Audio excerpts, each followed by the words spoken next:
Viral emak-emak protes terbuka menu MBG tak sesuai, geruduk sekolah saat libur.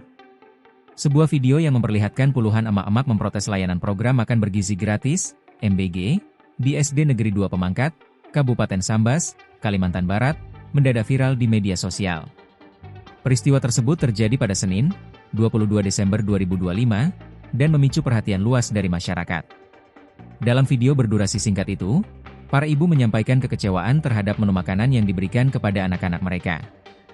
Mereka menilai porsi makanan terlalu sedikit dan tidak sesuai harapan. Suasana di SDN 2 Pemangkat, yang beralamat di Jalan Pendidikan, Desa Pemangkat Kota, Kecamatan Pemangkat, sempat terlihat kalut.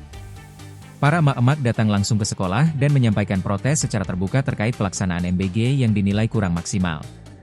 Menanggapi viralnya video tersebut, Koordinator Wilayah, Korwil, SPPG Kabupaten Sambas, Zaki, membenarkan adanya protes dari para orang tua murid di SDN 2 Pemangkat. Zaki menjelaskan, pihak SPPG telah melakukan mediasi dengan guru dan orang tua siswa guna meredam situasi dan mencari solusi terbaik. Dalam hasil pendalaman internal, Zaki mengungkapkan adanya kelalaian dari pihak yayasan, mitra, serta kepala SPPG beserta staf yang bertugas menyalurkan MBG ke sekolah tersebut. Ia menegaskan komitmen pihaknya untuk melakukan evaluasi menyeluruh agar kejadian serupa tidak kembali terulang.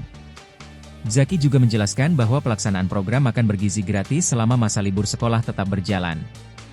Skema yang diterapkan yakni 2 hari makanan basah dan 4 hari makanan kering, dengan proses distribusi dilakukan 2 kali dalam seminggu sesuai kesepakatan dan kesiapan sekolah penerima manfaat.